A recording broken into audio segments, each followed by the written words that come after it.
देवी माँ पचरा सुनाने जा रहे हो। पसंद आए तो लाइक कीजिए, सब्सक्राइब कीजिए, शेयर कीजिए, कमेंट कीजिए, बेल आइकन दबाना मत भूलिए। निबिया के डारे मैया डारेली झूलुआ ओ की झूली झूली ना मैया गावेली गीतिया हो कि झूली झूली ना।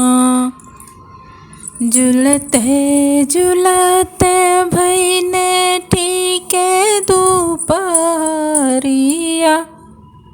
कि लागी गईले ना माई के मधुरी पियसिया हो कि लागी गईले ना।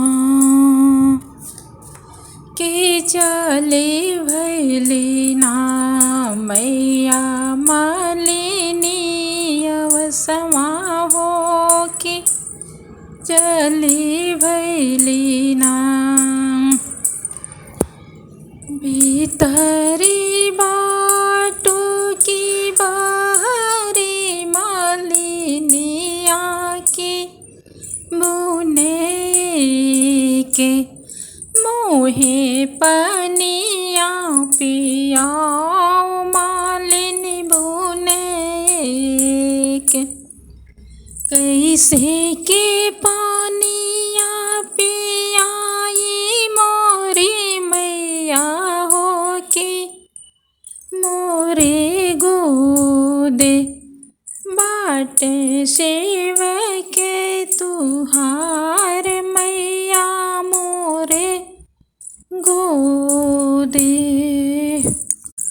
लेहू ने मालिनी हो सोने के खटोले नामा लकवाया पर मालिनी देहू पवड़ाई हो बा लकवाया पर।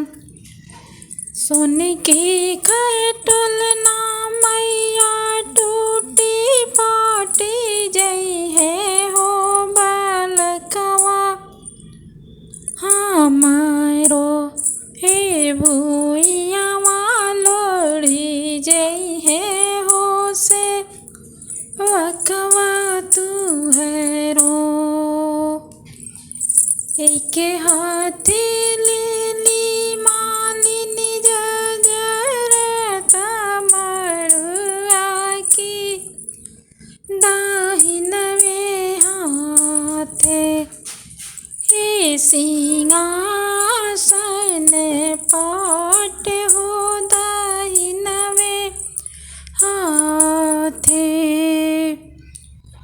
जैसे कि मालिनी हो मोहे जुड़ावलो की वैसे ओइसे तोरी धियावा जुड़ा सुमालिनी ओइसे ओइसे तोरी पतोहिया जुड़ा सुमालिनी वैसे वैसे तोरी नगरिया जुड़ा सुमालिनी वैसे वैसे।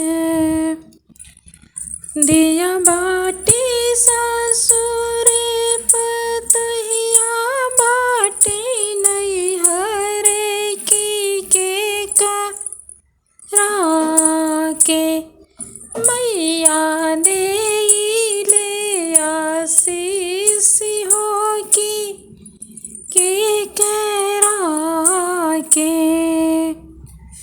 दिया जुड़ा नहीं हरे पतहिया जो दिया जुड़ा नहीं हरे पतहिया जुड़ा ससुरे की तुहरा के मालिनी दे ले आशीष हो कि तुहरा के